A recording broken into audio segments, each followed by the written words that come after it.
Hi, I'm Stephanie Lemick. Welcome to Building Trauma-Informed Workplaces.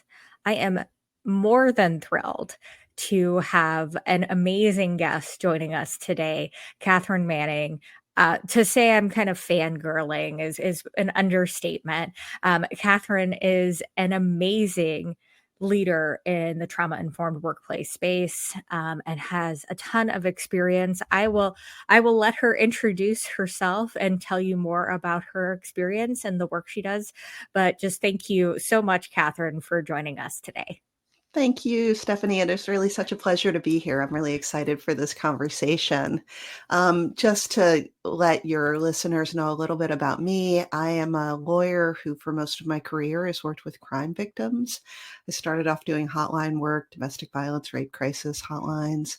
After law school, I went to the Justice Department for about 15 years, where I was a senior attorney advisor on victims' rights, which meant that I advised on victim issues and cases ranging from huge fraud cases to terrorism, human trafficking, child exploitation, kind of the gamut. One of the things that I started to realize was that people didn't need different things based on what they were a victim of. Like if you were a victim of human trafficking, you didn't need wildly different things than a victim of identity theft. Everybody needed to feel heard and acknowledged. Everybody needed some help to recover from the impact of the crime. And then I started to realize it wasn't just the victims who needed those things. It was my colleagues too. Yeah. Sometimes because of things that were work related, difficult cases, for instance, but also just because they were human and we have challenges sometimes. People were going through divorce or loss of loved ones, lots of different challenges. And I realized that those skills I had gained in supporting crime victims were really useful in the workplace as well with my colleagues. And it just kind of brought home to me that when we are struggling, we all could use a little bit of help. And really, in about 2018, as Me Too was happening and I was starting to see the broader implications of this, I started working on a book. The book came out in 2021. Right. It was like I wrote it before COVID and everything. But in the way of publishing, it took a couple years for it to come out. So by the time the book came out, we had COVID and George Floyd and just so many challenges in the world today. So the book is called The Empathetic Workplace: 5 Steps to a Compassionate, Calm, and Confident Response to Trauma on the Job. And it aims to help people better navigate conversations in the workplace with colleagues or employees or clients, customers, community members who are possibly experiencing trauma or distress. Like, how do you have that conversation in a way that is productive and compassionate and supportive while also taking care of yourself and making sure that you're not subjecting yourself to secondary trauma and compassion fatigue? Amazing. I am a huge fan of the book. I actually have it right next to me. It's never far. It's never far from my desk.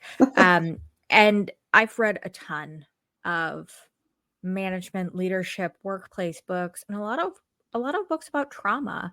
And I would say your book is the most accessible, and I think it's the most applicable for leaders and HR professionals. So if someone is looking for a book they can pick up, spend a few hours with, and then go and take that right to their jobs, this is absolutely it.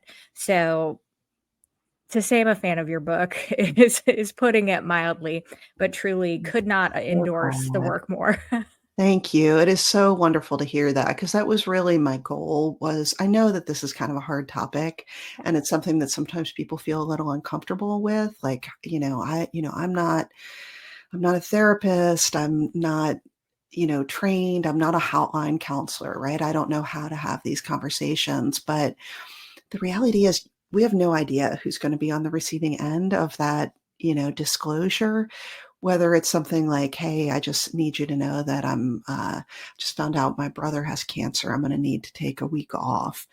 Like, how do you have that conversation if you're a colleague, if this is your employee, one of your team members? You want to make sure that you're showing up for that person in a way that is thoughtful and caring, and where you don't say things that later you feel really bad about. You feel like you messed up. That was definitely my goal, was to make it really accessible and an easy read, a quick read, and instantly applicable, like give you tips that you could apply right away.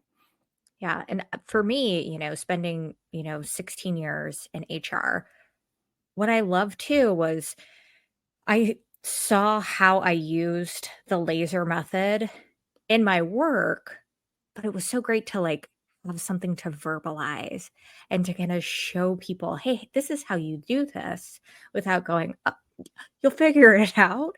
These are those moments where it's nice to actually have that skill set in your back pocket versus, figuring it out on someone who's having a really tough moment in their career or their life. So I'll make sure it is in the podcast notes, but definitely go check out Catherine's book if you have not read it yet. And if you have read it, give it to someone as a holiday gift.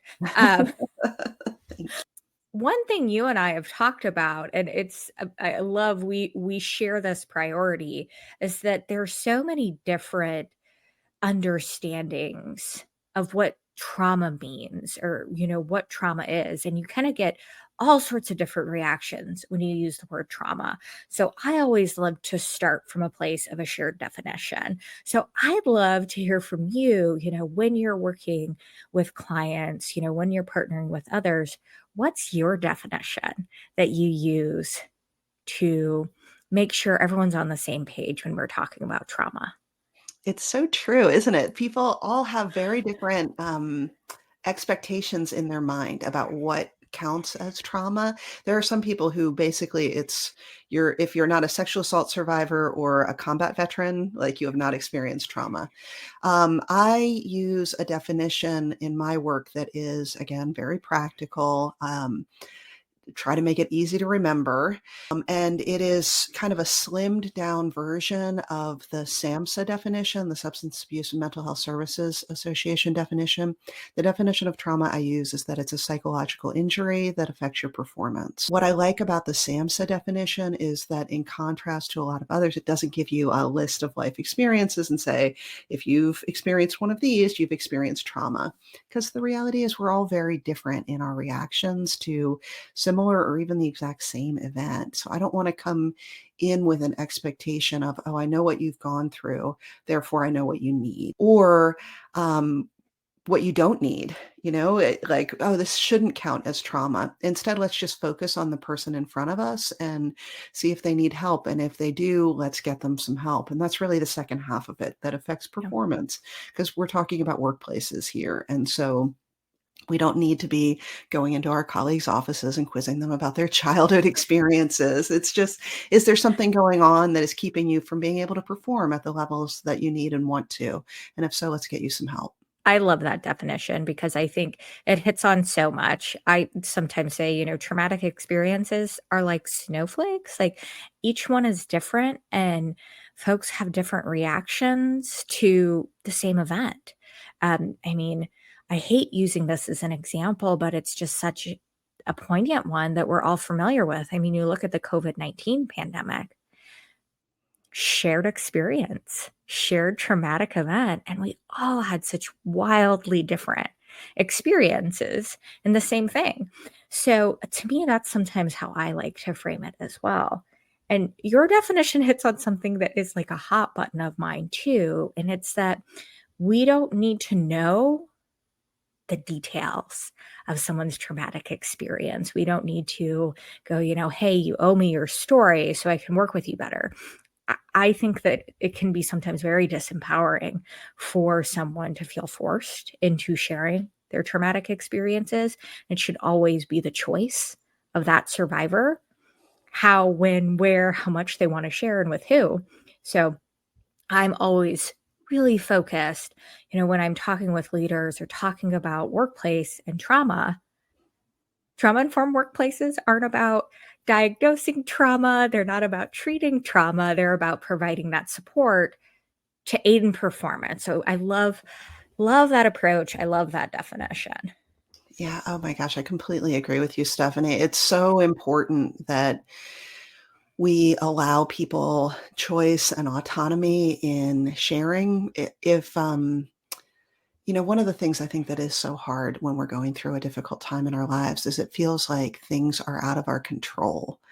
That loss of control. In my work with crime victims, I saw that again and again, that loss of control was a big contributing factor to how difficult that experience was. I was doing everything right, and yet I was victimized in this way. It was really difficult, and it makes us feel out of control of our lives. And so one of the things I think is so important in working with people in trauma is trying to give them back as much autonomy as possible. Like, we are not going to act upon you. We're not going to force you to do things.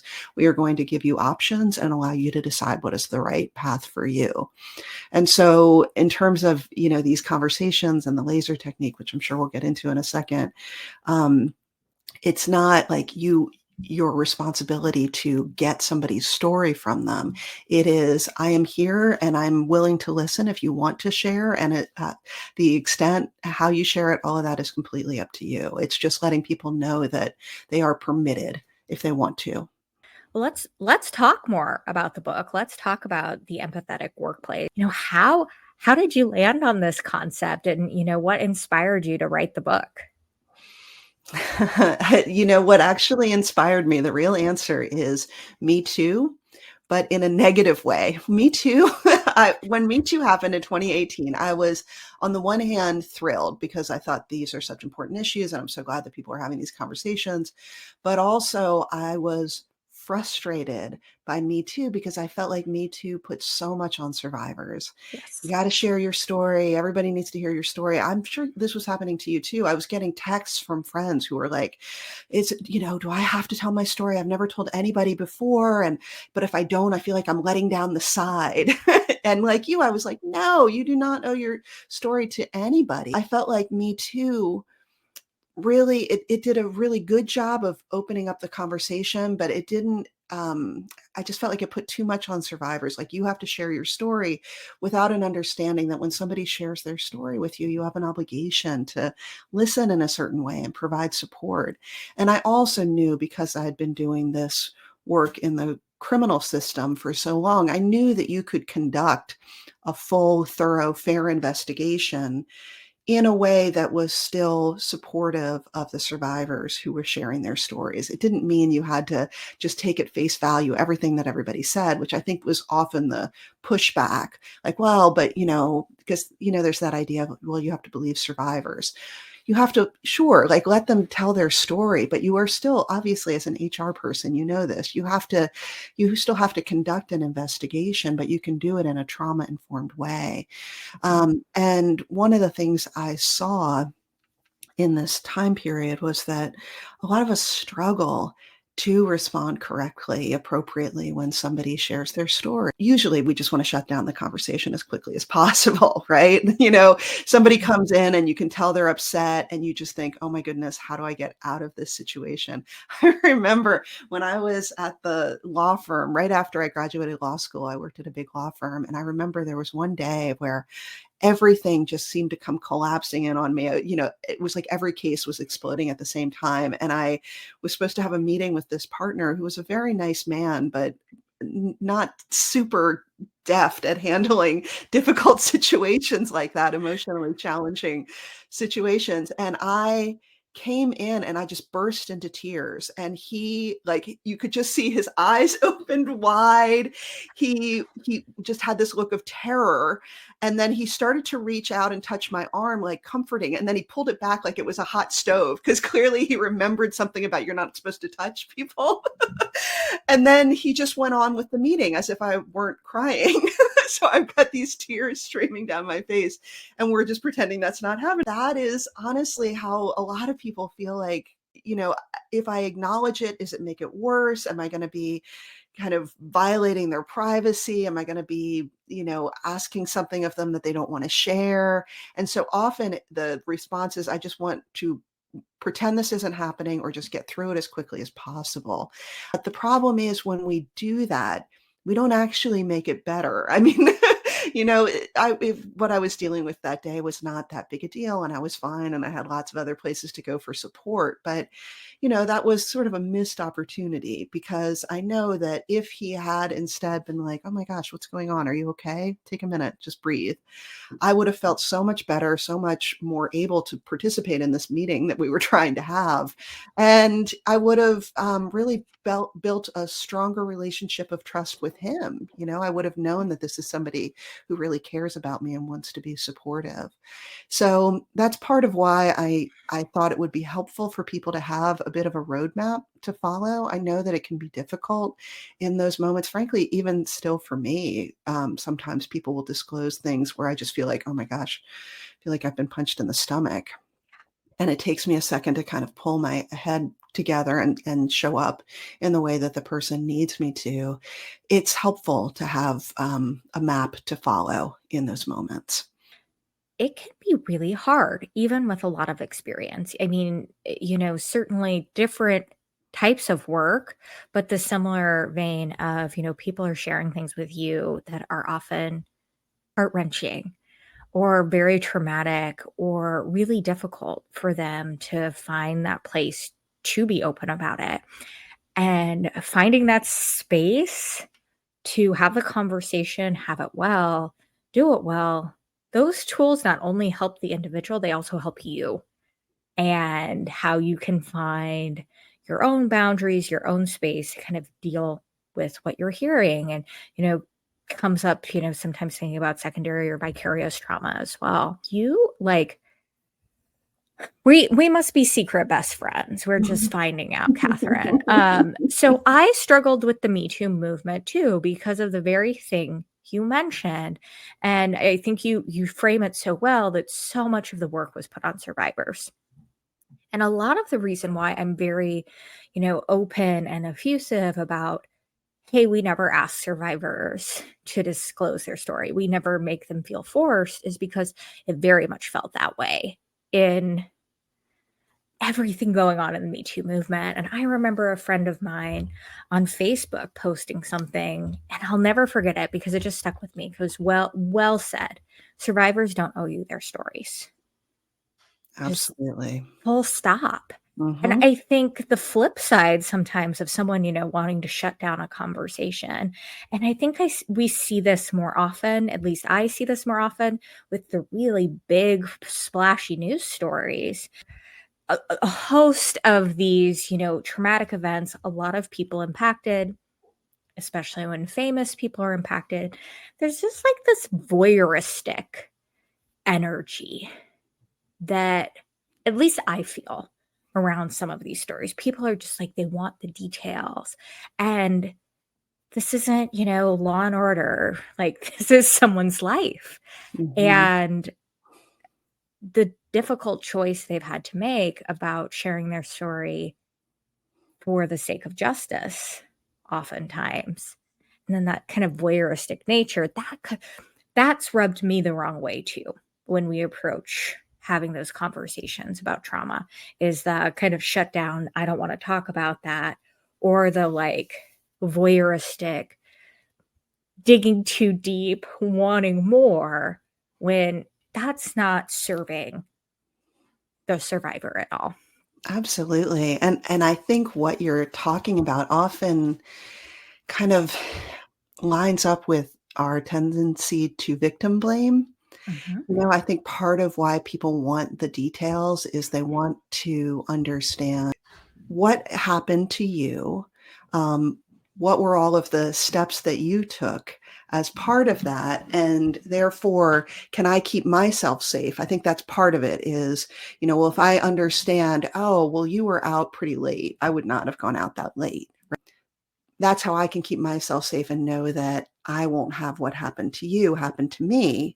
I think that's kind of part of the game that we're playing in our heads when we want those details, is we're looking for ways to differentiate our behavior from yours so that we can prove that we are safe from what befell, the survivor.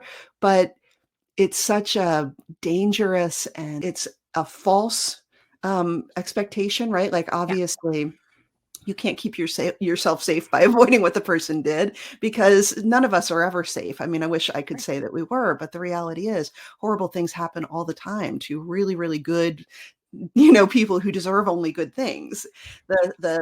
The negative thing that has impacted this person is not their fault. Your desire to find their action that led to it is communicating that it is their fault, and is actually incredibly damaging.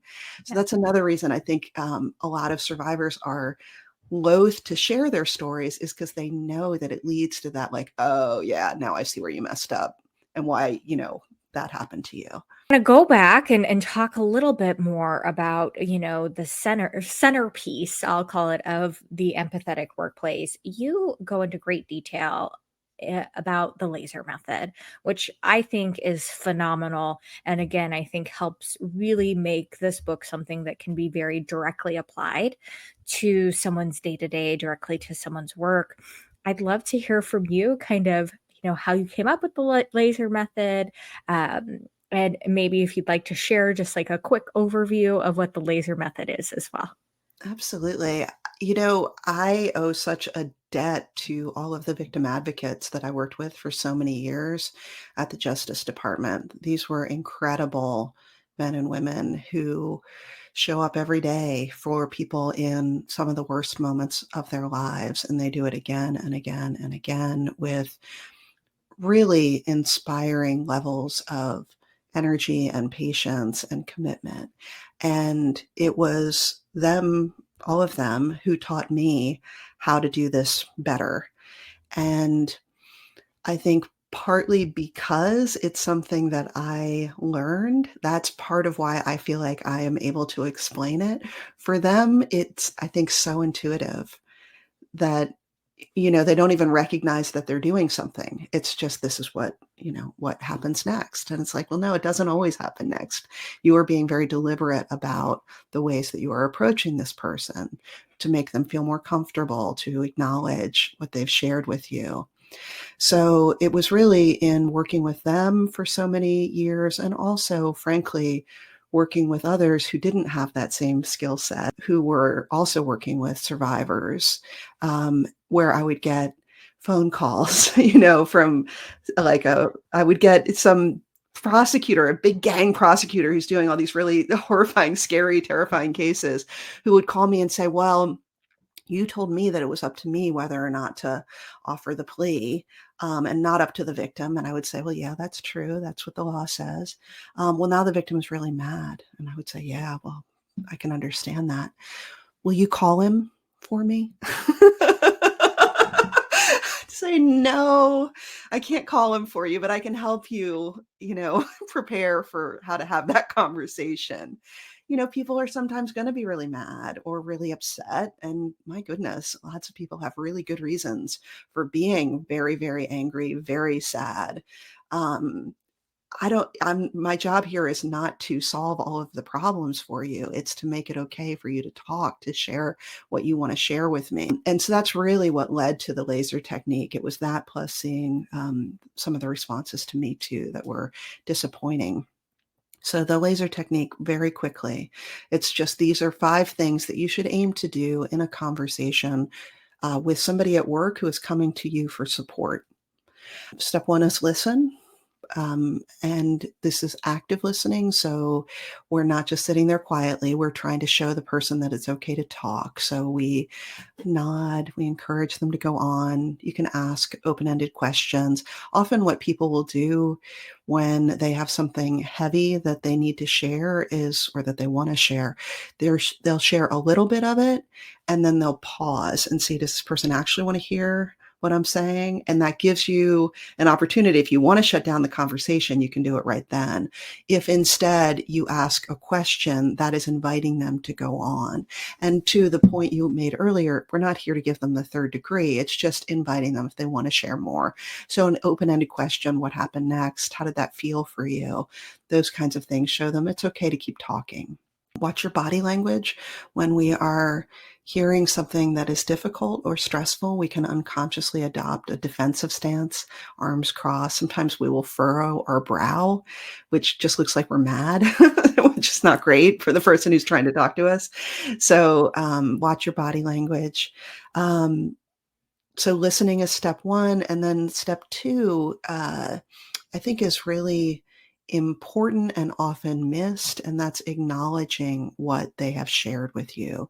So often we've done a great job watching our body language. We're encouraging, we're nodding all the way through. And as soon as they finish talking, we want to jump to, here's who you need to talk to. This is exactly what you need to do. I have great ideas for you. And that's all fantastic and maybe worthwhile to share. But first, they need to know that you heard them. They won't be able to hear anything you say until they feel like they've been heard. So acknowledgement is just a quick statement that shows that we heard them. You can just say, thanks for sharing that. Or that sounds really hard. I'm really sorry for everything you've been going through.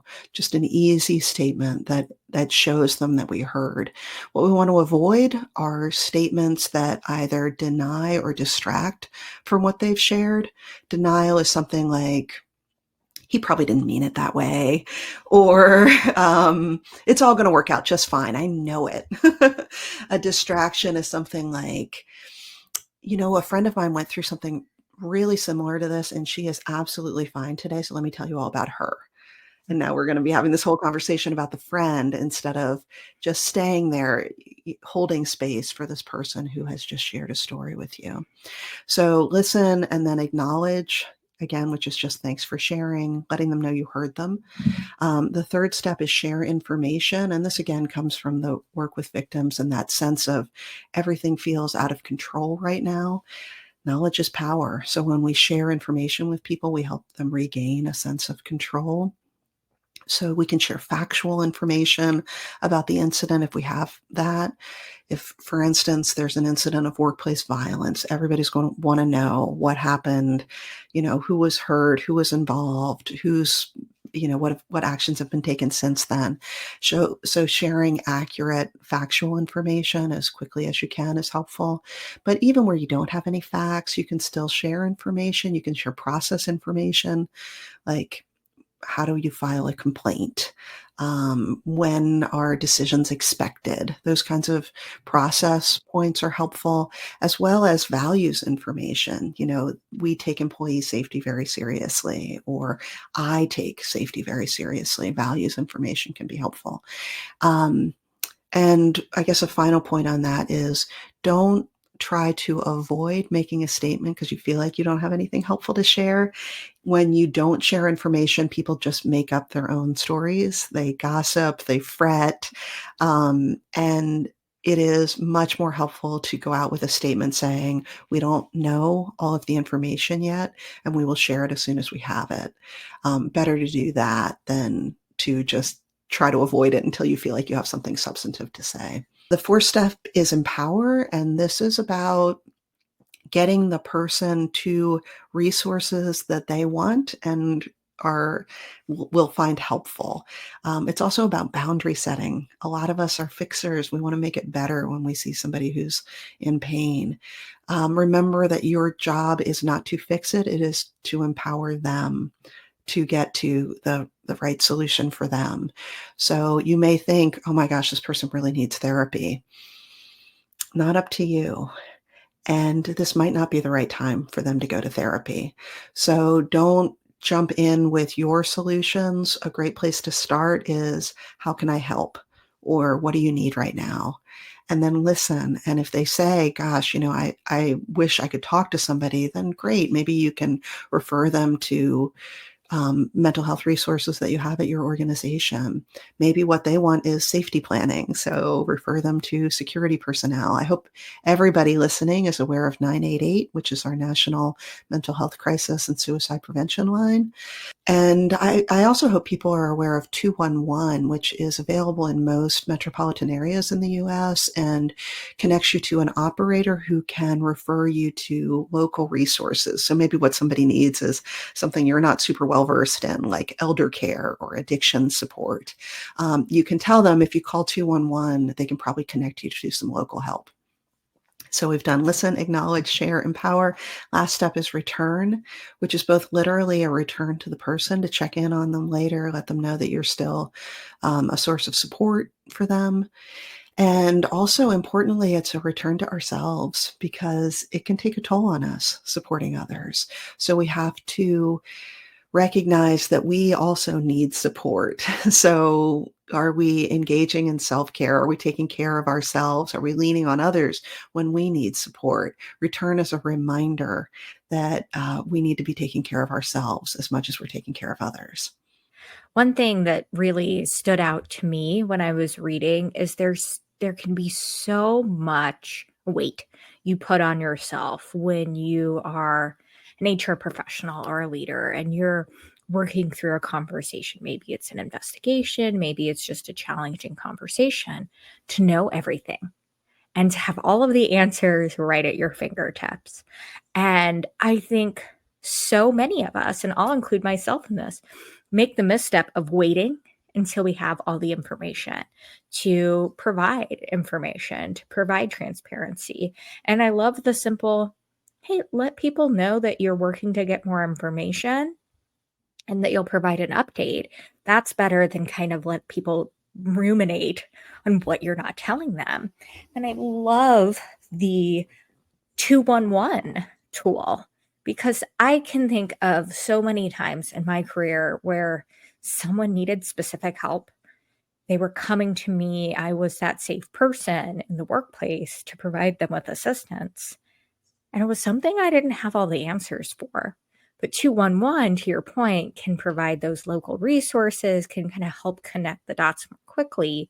So you're not, scrambling to find something or providing unhelpful answers. It's this tool that kind of can quickly direct something and help the person feel supported without you having to know everything. Of course, none of us know everything. And actually, to that point, Stephanie, if people are interested, I have a one pager that just lists a variety of different hotlines. Like, where would you go to report child abuse? What if somebody is looking for support around LGBTQ issues? Mm, Has all these different numbers, and I can send you the link to that to put in the show notes. Or if amazing. people go to my website, which is blackbird-dc.com. It's available there too. It's just Perfect. something that I think is handy to have around because, as you said, like we we can't know everything, but to have a little cheat sheet can be helpful. That's awesome. Thank you. Yeah, we'll definitely include that link in the show notes for sure. Awesome. Well, before we switch to another topic, is there anything else that you wanted to share, about the book, about a more empathetic workplace that you think is important for our listeners to know? I think the thing that is my hope is that people will be less afraid of having these conversations. Um, you don't have to get it right every time. If you care and are trying to help, that will come across. So don't worry so much that you're going to mess it up. Obviously, try to do your best. Try to show up and be authentic and sincere for the person, but don't shy away from the conversations because you're afraid of messing up. It is better to have the conversation and flub it than to not say anything at all to somebody who is struggling.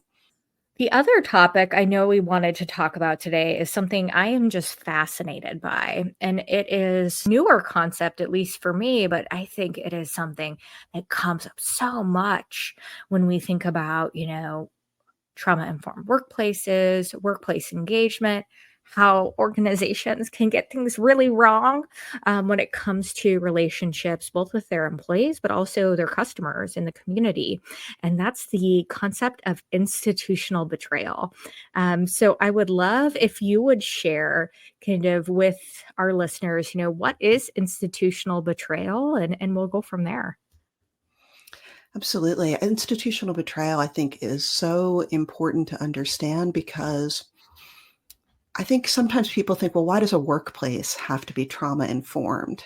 That workplaces seem like they're separate from the kinds of mental health supports and wellness things that would come up when we're talking about trauma. But institutional betrayal, I think, helps explain why it's so important that workplaces understand trauma and do their best to prevent and mitigate trauma. Institutional betrayal is a psychological concept that comes out of the work of Dr. Jennifer Fried. That's Freyd. She was formerly with the University of Oregon.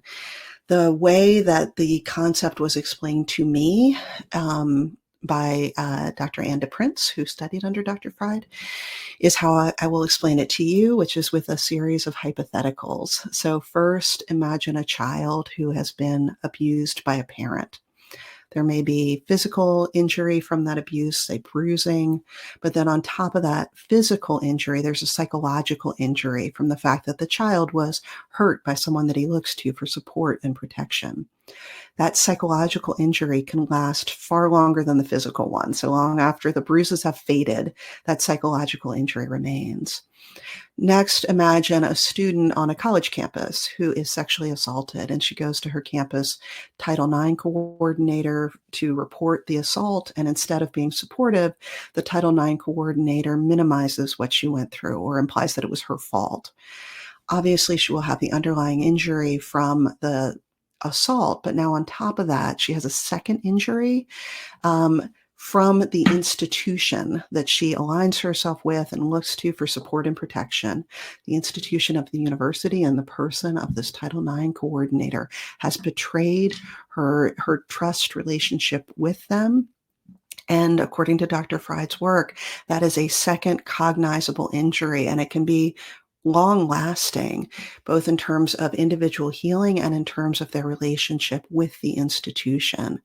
And so what Dr. Fried's work has shown is that when we align ourselves with institutions, because it is our government, it is our faith community, it is our workplace, we look to those institutions to support us in our difficult times.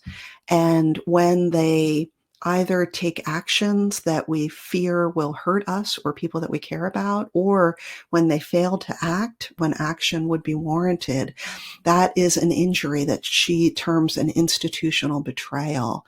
And it can have a really devastating and lasting impact on individuals and ultimately on the institution as a whole. And so I think it's so important for people who work in any kind of institution to understand, any organization, as an HR professional, you are the face of that organization. And so when somebody comes to you to report bias or harassment, understand that you are speaking for the organization as a whole, and actions that you take that are seen as damaging to the individual, minimizing what they went through, a failure to follow procedures as they've been set out, lack of transparency, all those things can create a second injury on top of the first. And so this is why I think that workplaces in particular have to be very cognizant of the actions they are taking, in particular with respect to employees and customers, clients in trauma. Absolutely. I mean, and I think of it as, someone who's existed in workplaces, corporate America, for the better part of 15 years. And I think what's so tough for folks to wrap their heads around is, and one individual in a position of power or authority in relation to the person who's disclosing a complaint, a traumatic experience, something that hasn't gone right. That one bad response or reaction or lack of follow through in the correct way can create institutional betrayal. So when organizations don't invest in providing the right tools and training and supports for their leaders, for their HR teams, for their frontline managers, the likelihood of that institutional betrayal happening is far greater in my mind, because they're not equipped to move forward in the right way. And managers have a tough gig right now. I think they're kind of squeezed between senior leadership, executive leadership, and their direct reports without a lot of tools, resources, and trainings. I think trauma-informed workplaces are really a beautiful solution to this issue, because it addresses getting individuals those supports, making sure they're supporting others in the right way, all at the same time, still focusing on the objective of performance of our jobs, performance of workplace goals. So I think it's so key. When you hear a term like institutional betrayal, you think about bad acts from a CEO, what's Elon Musk doing? Or, what's this big executive doing? But institutional betrayal can and does occur at like every level of the organization.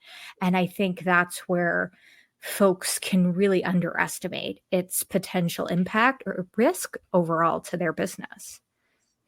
Absolutely. And I think the flip side of the coin is also true, which is when we do it well, we build psychological safety and trust and all of the benefits that come from those.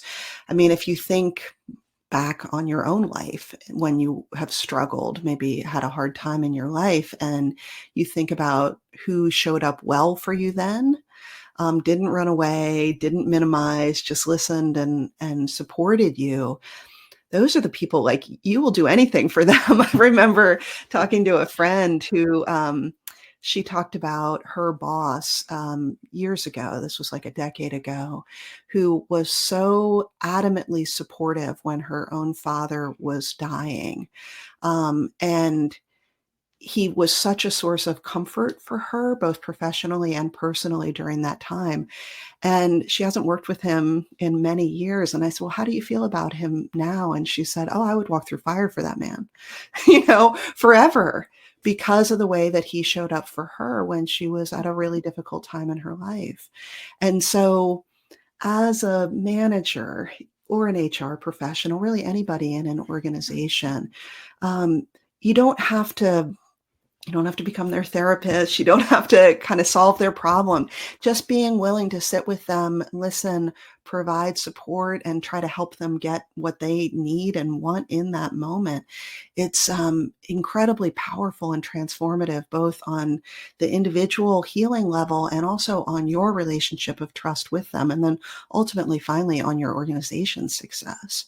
And I mean, as you're describing that, I'm thinking personally of leaders I would still walk through fire for, and exactly Mhm. what you're talking about.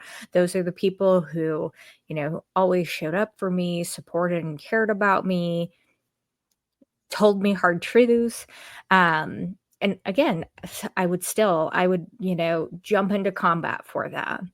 And it's so interesting. A common complaint I hear, I've heard my whole career, is how employees aren't loyal anymore and how people, job hop and go to different organizations.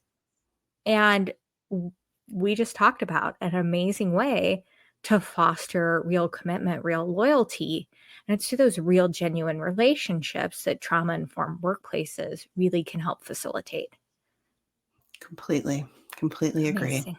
Well, I know we've taken up plenty of your time. Want to make sure that if there is anything you wanted to share about the work that you do with Blackbird, I would love for you to share a little bit about the services you offer for our listeners. Oh, that's very nice. Thank you. Yeah. So I do training and consulting. So I train organizations on how to have these conversations, as well as how to create the culture where these conversations can happen in the first place. And then also importantly on how we engage in self-care and resilience as we are creating trauma-informed workplaces. The consulting side is helping organizations set up systems and Mm. navigate their way through sometimes really difficult circumstances. If anybody is interested in finding out more about me, you can find it out through my website, blackbird-dc.com. I'm also on all of the social medias. It's at Empathetic Workplace on both Facebook and Instagram. I'm really active on LinkedIn. And one of my favorite ways of staying in touch is through text messages. I send out a text message every Thursday. It's just a free message that goes out to anybody who opts in. And I often share quotes or tips on self-care or articles, all in this vein of empathy and leadership, being trauma-informed, being resilient. So anybody who wants to opt into that, if you just text 833-975-1945, text the word Blackbird to 833-975-1945. You can opt into that list, and it's very easy. You can just opt out anytime if you're not interested after joining. You won't want to, though, because the texts are awesome. And who doesn't need a little Thursday pick-me-up? I know I look forward to them. They're awesome. Aw, Well, thanks. Catherine, this has been such an amazing conversation. I look up to you so much, and I'm so grateful for all the amazing work you've done, including Likewise. including the Empathetic Workplace book. Again, I can't stop plugging this book. I probably, drive all my listeners wild with this, but it really is that good. Just want to say again, thank you so much. I'm sure we'll talk again in the future. But make sure, if you're listening, to check out Catherine's amazing work, follow her on the socials, and sign up for the text messages. They are really good. And until then, thank you for listening in on our podcast. And until next time, be well. Thank you so much.